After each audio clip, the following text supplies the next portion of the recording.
Lightning!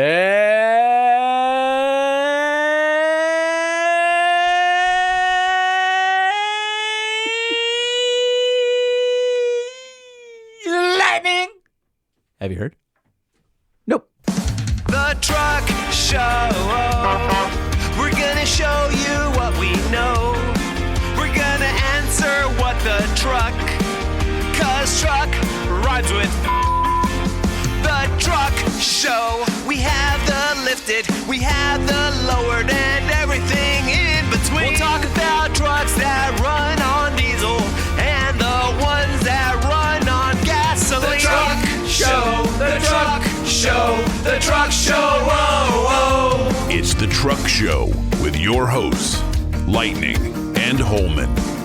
This episode of the Truck Show podcast, Have You Heard?, is proudly presented by Nissan. Nissan has a truck for every need, along with the legendary Nissan durability. Test drive your next truck at a local Nissan dealer today, or point your browser to nissanusa.com, where you can use the build and price tool to configure a Nissan truck that fits your lifestyle. And when you're thinking about adding power or improving fuel economy, Banks has over 65 years of experience. Whether it's cold air intakes or exhaust systems, tuning, throttle control, charge air cooling, lubrication components, and much more, no one offers smarter, safer, 50-state emissions-compliant performance parts than Gale Banks.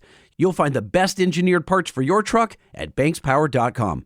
And when you're looking for quality, full synthetic lubrication for your truck, AMSOIL has you covered with motor oil, lubricants and protectants, grease, additives, and more. AMSOIL synthetic lubricants deliver wear protection, engine cleanliness, and fuel efficiency that conventional oils simply can't match. Find out how AMSOIL synthetic lubricants can save you money and time by helping your vehicles run better and last longer than with conventional oils at AMSOIL.com. When it comes to lubrication, AMSOIL is the leader in synthetics. There has never been a better time to buy a retractable tonneau cover at EGRUSA.com. EGR just kicked off a freaking huge sale. You can get up to 30% off plus a rebate of $250 on all manual roll track bed covers. Let me say that again. You can save up to 30% off the best roll top tonneau covers, the EGR roll track, plus an additional $250 rebate. Hit their online store today at EGRUSA.com. Hey, Lightning, have you heard? Let me think about it for a second. I mean, the chances are slim because I haven't been paying close attention to the news, so I'm going to go with no. Then you would not know that SEMA and the Work Truck Association, the NTEA, filed a federal lawsuit together to stop the clean fleet EV truck mandates in California. That's actually not true. I do know the story. I read the press release this morning and reached out to Mike Spagnola, president of SEMA. I did too. He said he would come on our show, but not tonight. Yep. He told me the same thing. He says, I've got family obligations, so I'm going to read a quote from his press release that basically says the following: the overreach of California has forced the hand of the automotive industry, making this legal action necessary to protect the interests of the thousands of automotive aftermarket companies whose $337 billion annual economic impact helps drive our nation's economy.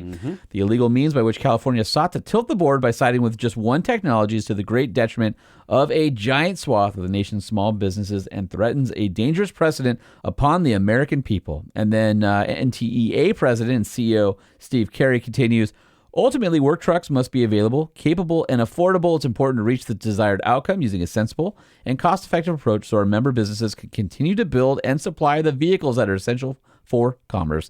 Left unchecked, the current suite of California regulations will severely curtail the ability of work truck users to obtain the vehicles they need to successfully and efficiently carry out their vital missions and support ongoing business operations.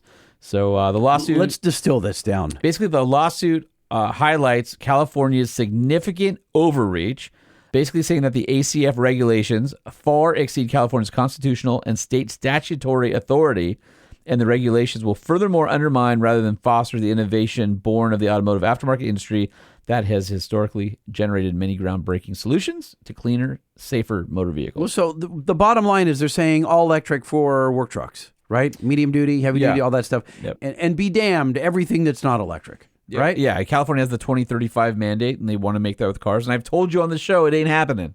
And now you're seeing a massive shift across the country where people are diving into hybrids, staying away from EVs as they've experienced. I mean, and this shift has happened quickly. We're talking about 9 months. Like there's a public pushback like I've never seen. From a guy who owns an EV, I've got no problem with them, but it's got to be the right tool for the right job and the right use case, and it's not for everybody, especially not medium duty or heavy duty trucks. And I would argue it's not even the right technology for a super duty class truck either. Not yet. They're sure going to try it. Yeah, well, Ford's going to try it. I mean, that's what we're hearing. But well, we're hearing that they're going to do a hybrid, right? So we'll see.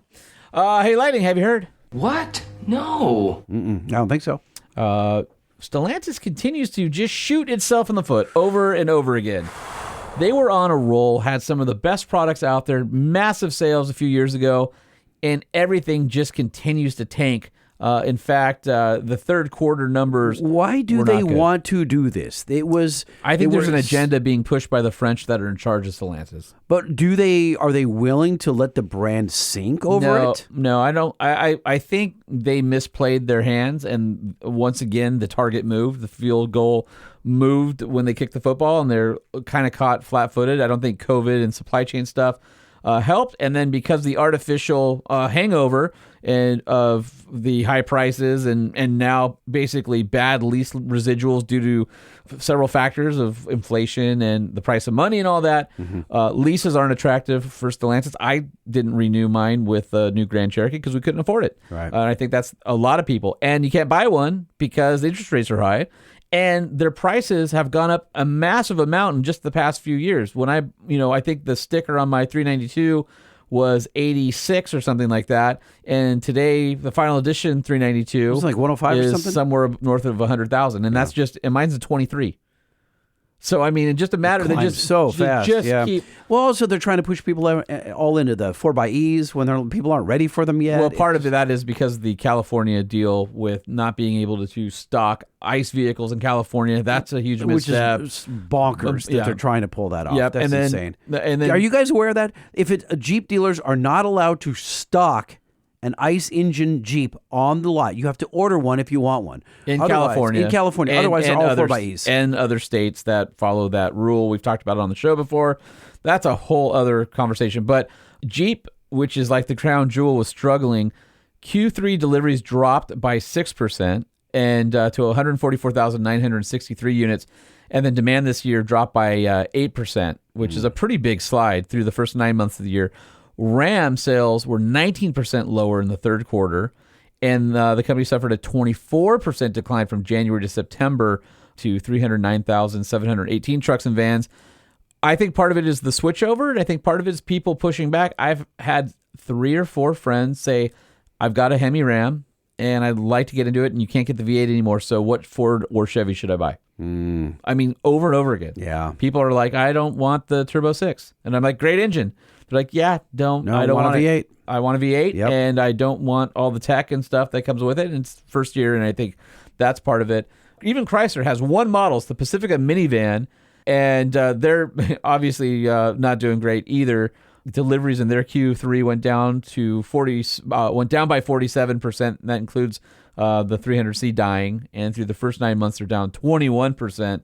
Man, if you put a gun to my head and said, how many vehicles does Chrysler make? I would have said that 300C is not even produced anymore. It's not. It's still, it's not. That's why that's part of the reason for the decline. And I didn't even know that the Pacifica still, I don't even know what Chrysler's making. Well, Pacifica. How are they still in business as a brand? Well, who's buying a Chrysler? Well, because they rental car agencies, because the Pacifica is a pretty good van, and also the fact that they're paired with other brands like Ram and Jeep means that they don't have any standalone stores that are going to suffer from one vehicle. I get it, but can you imagine working in Chrysler? The brand? That would be awful. It's bad right now. Dodge demand plummeted 43% in Q3 and is down 24% so far this year. Did you say 43%? 43%. Oh, my God. And through the first 9 months of the year, Stellantis is down 17% in the United States. So, that is what they get for killing the V8. Totally. I mean, that is all killing. And all those Hellcat customers just vaporized insane. Overnight. Isn't that crazy? Just sad to see. Where are they going? I mean, what are they buying instead of Hellcats? There is nothing else, right? Are they buying? Oh, wait a minute. Mustang Dark Horses or something? Are they buying Camaros? Well, no, Camaros are dead too. Oh, you're right. Camaros are dead too. Wait a minute. Is the Camaro ZL1, Done. ZR1? Dunsky. It's done. Done. No Camaros. No Camaro for you. That's awful. Hey, Lighting, have you heard? Oh no. Oh no. No, I haven't heard. Mark Zuckerberg. Have you seen Mark Zuckerberg lately? I know he's got a house over in Hawaii, so he's doing all kind of like water sports now, and he's got a tan. He's got Kind of looks like Kathy Griffin. he's got the froey hair, and he's wearing gold necklaces, and he's like, what? Well, and he's wearing like baggy jeans and no, stuff? no, Like- it's khaki dad pants with tennis shoes. Well, I've been seeing him on stage wearing like baggy jeans. Well, like, trying anyway, to fit in whatever. with the in Who crowd. cares Like, about that? Oh the, my the lord! thing is that his wife apparently wanted a Porsche minivan, so he went to West Coast Customs, asked Ryan to convert a Porsche Cayenne Turbo GT into a minivan for his wife. So they did. It's like the Stretch My Truck guys. They Yeah. used to do stuff for the Diesel Well, Brothers. Pit My Ride and all Yeah. that kind of stuff. So they basically put a sliding minivan door on a Cayenne. Does it look well executed to you? I mean, it's as much as a stretched Porsche can. The problem is it's got great lines, and then you ruin them by putting a flat. It's like a limo that is flat in the middle. It looks Yeah, weird. It does look weird. It does look weird. But And how then- much money do you have? You're like, just build me a minivan. Well, but keep. What did he buy himself though? He took his. He's like, oh, I got myself something too. Oh, are you talking about the GT3 Touring? Yeah. Yeah. He could buy any car. No, in he the could buy whole world. anything. Like literally, he could buy any car in the world. I don't think there's a car he couldn't afford. No. And he bought a GT3. Well, he could afford to build whatever he wanted. So Yeah, whatever. Interesting. Enough So about- it's funny. I'm out. I'm out on He's this. got No, I'm out of the story. Really? Yeah, I already could care less, and now I care even more. As I'm telling you the story, No, you couldn't care less. You're No, I could care. No, I could care less. I'm actively showing you I am now caring less than I did 3 minutes ago. So now, before. as of this moment, now you cannot care less. I could probably still care less because No, you we're can't. still talking about it, No, and you I can't because now you're out. No. I'm trying, and you're bringing me The back. phrase is I couldn't care less. And I'm because- telling you, you're incorrect because I know what I said, and I'm saying that I couldn't care less than how I care now, which is not the same as I cared moments ago. What's your next It's story? leaving me. I get as it. I- All right, Can we go. get rid of the stupid story already? Go. Lighting, have you heard? No. I don't think so. Is it about Mark Zuckerberg and his wife and Porsches? Do you want to tell the story? No, go ahead. Go ahead. Do No. that one. We already did. You just did it. Yeah, but you seem to want to go back to it. I just am fascinated by him and his lack of style. And he's probably turning 40 now, and he's having a midlife crisis. So he buys a Porsche of all cars. It's an awesome car, but like what? Are you done? Zuckerberg, Could you buy stop? a freaking Bugatti or something. Okay. Can we be done with this? Yeah, go ahead. I'm trying.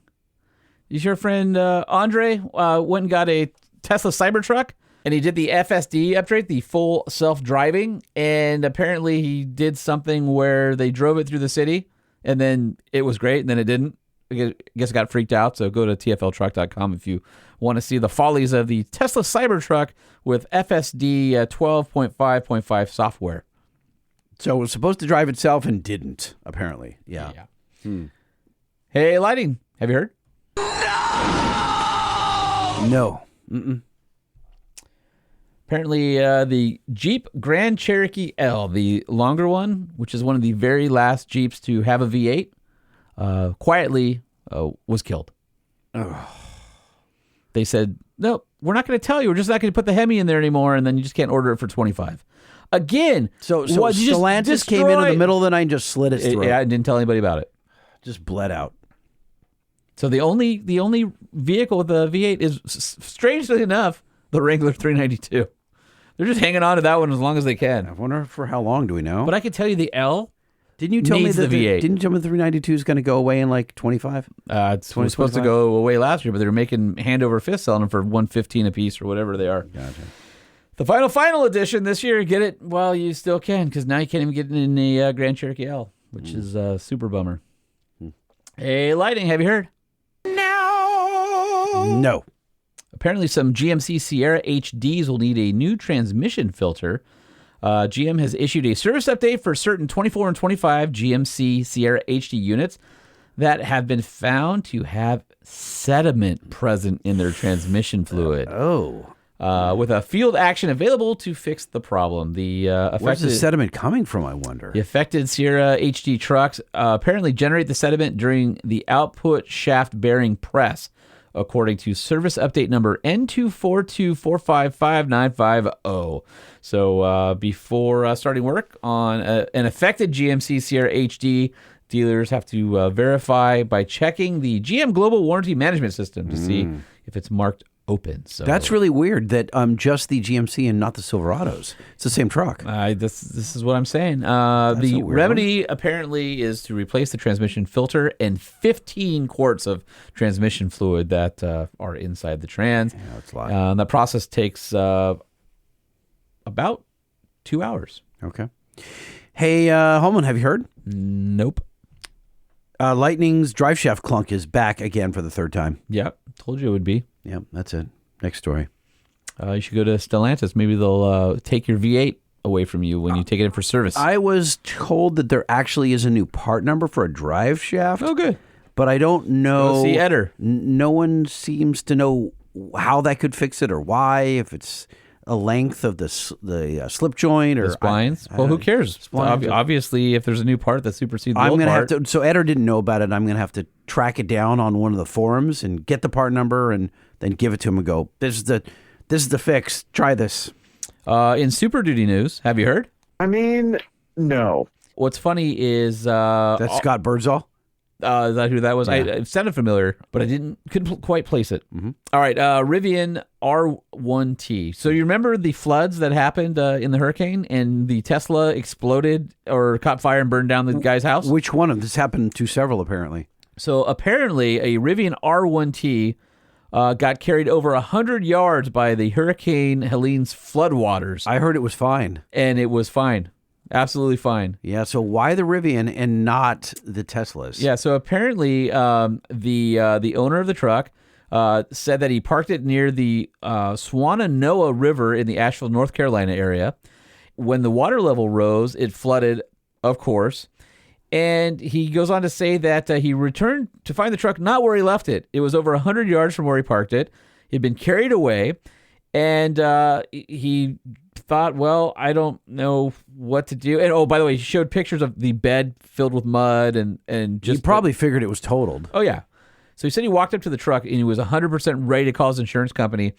As he walked up, the door handles popped out. So obviously the battery had to be working. So he figured, well, I got in the car and it started up like nothing happened. And since then he's fast charged it and driven around town and has noticed zero issues.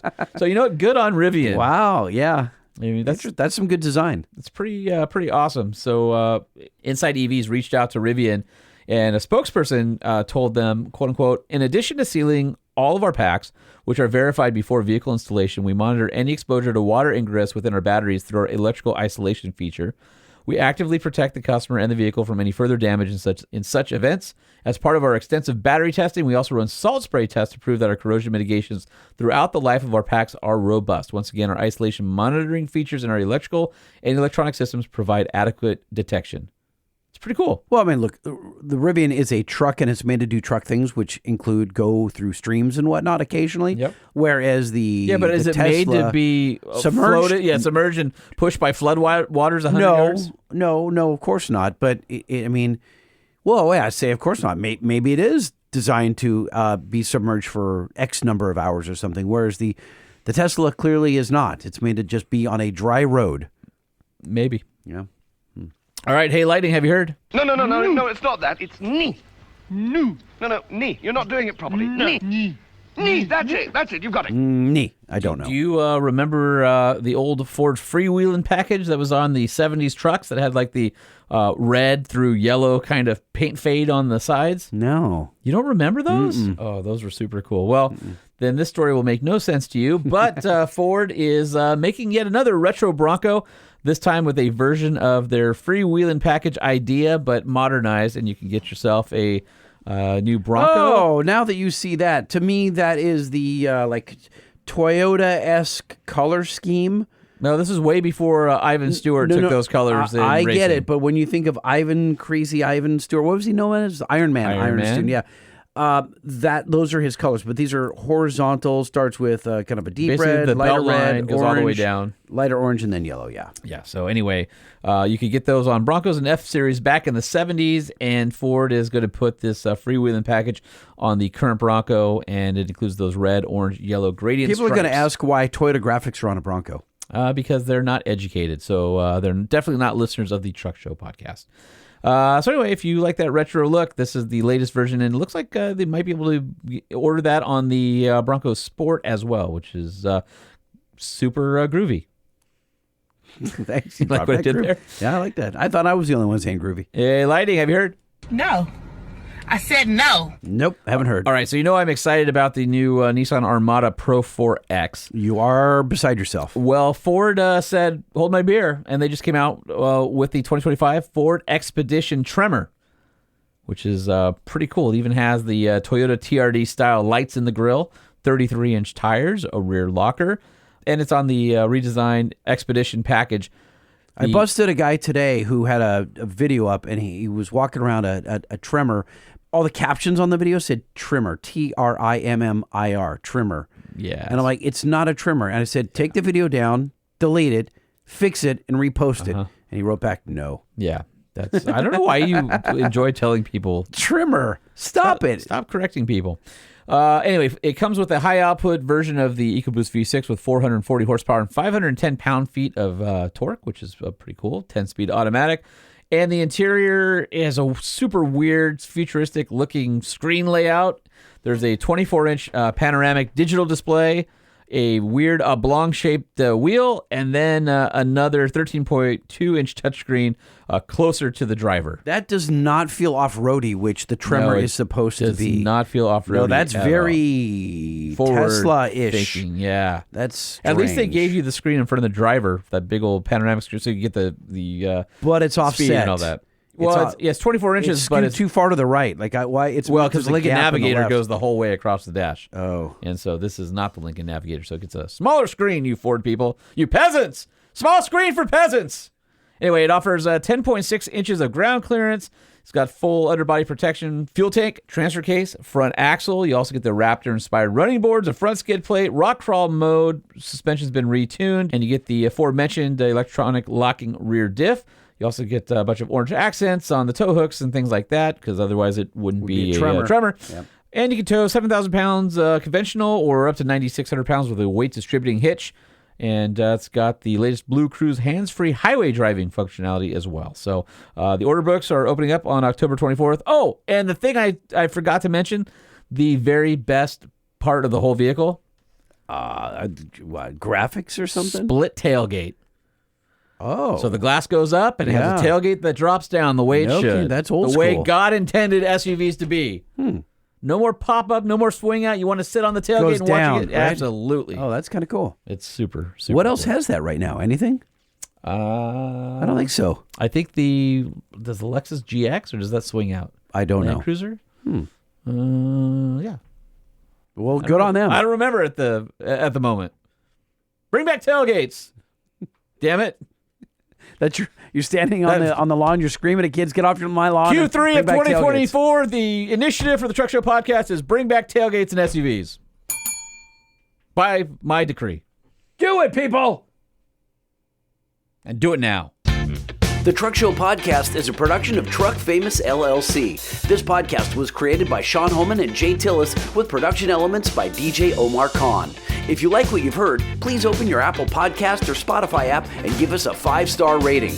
And if you're a fan, there's no better way to show your support than by patronizing our sponsors. Some vehicles may have been harmed during the making of this podcast.